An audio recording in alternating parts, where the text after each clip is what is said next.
Hello and welcome to another Manna. My name is Jeff Glenn. I'm a pastor here at Lighthouse, and it's my pleasure to take you through the Word each week. We have been in Genesis. Today we will go through chapter 36. This chapter lists the genealogy of Esau, and right off of the bat, we're reminded of Esau's selling of his birthright for a pot of red stew. In verse 1, it says, "Now this is the genealogy of Esau, who is Edom." And that word Edom means red. So it's a reference to that incident when he exchanged his birthright for a bowl of red stew. And so I don't know about you, if you like to have your mistakes like brought up and put in your face, but well, here we have it for Esau. And it's mentioned a couple of different times in this chapter.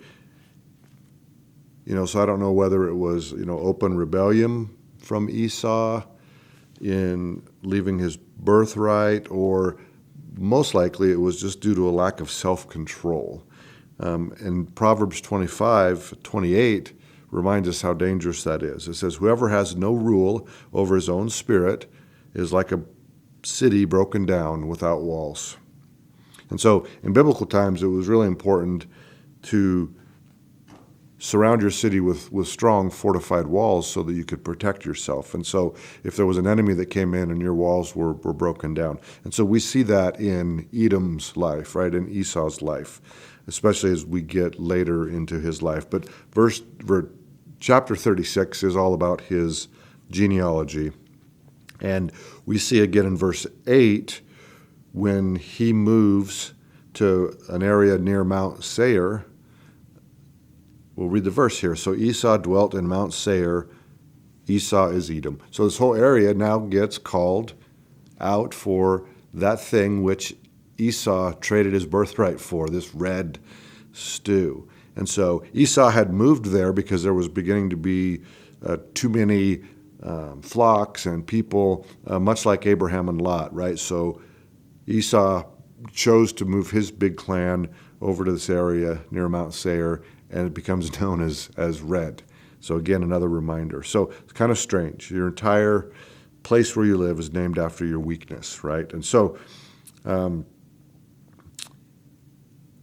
even with this weakness, we see Esau's family would grow. In fact, we know that he had a bigger clan than did Jacob.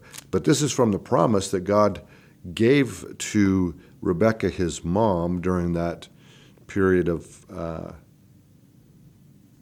struggle in carrying both of them and in their child bearing. And so in Genesis 25:23, this promise to Rebekah from the Lord, "And the Lord said to her, 2 nations are in your womb, 2 peoples shall be separated from your body.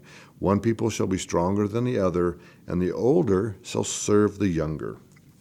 And we see that, of course, took place with Jacob, the second born, getting the birthright and the blessing from Isaac.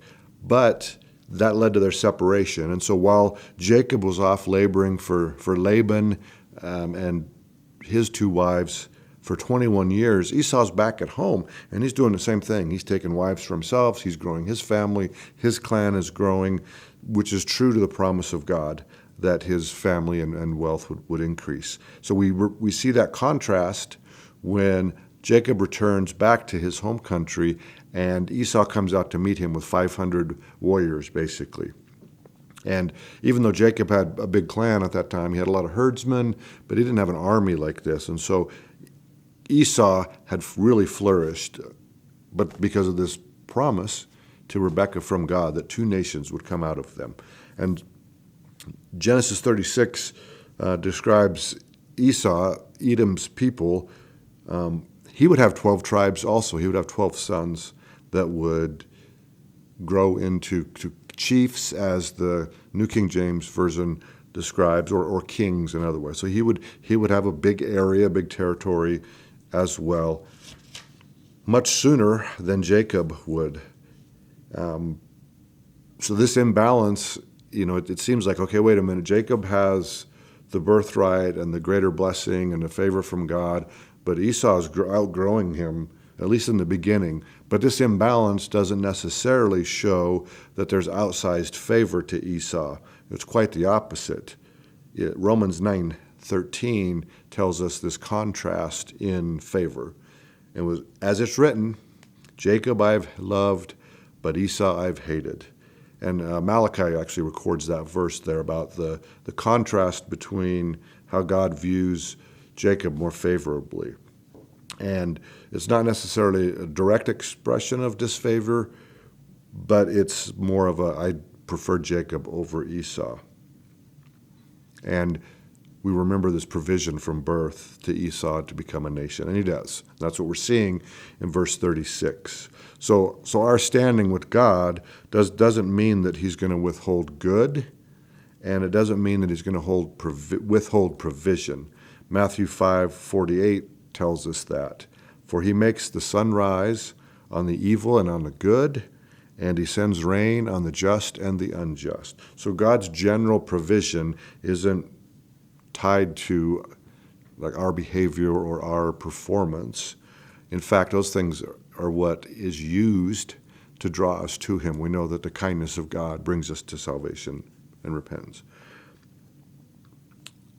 Esau, the Edomites, they grow into this great nation and occupy a great deal of land, but they would eventually hinder Israel as they came out of Egypt during the Exodus, and they would deny Israel passage and access to water, and this is recorded in Numbers. So Numbers 20:14 through 20. Now Moses sent messengers from Kadesh to the king of Edom.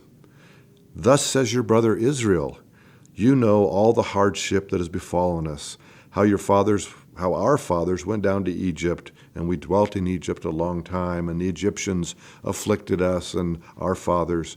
When we cried out to the Lord, he heard our voice and sent an angel and brought us out of Egypt.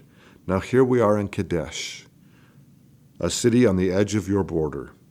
Please let us pass through your country. We will not pass through fields or vineyards, and we won't drink water from wells. We will go along the king's highway. We will not turn aside to the right or to the left until we have passed through your territory.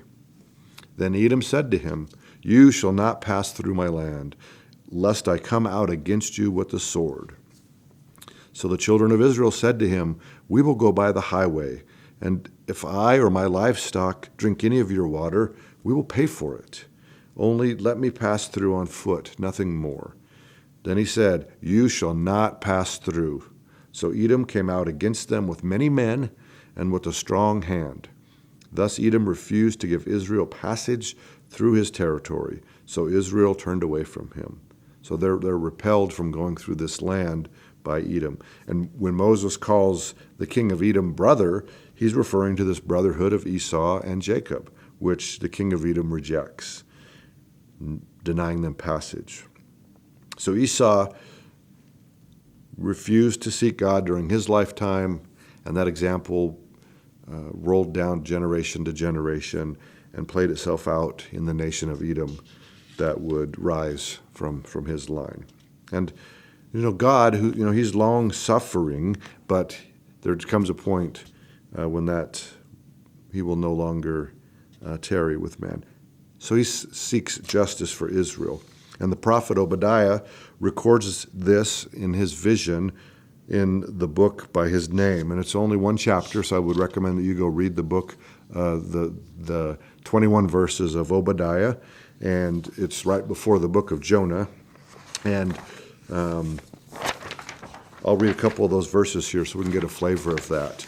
So Obadiah verses 15 through 18. For the day of the Lord upon all the nations is near. As you have done, it shall be done upon to you.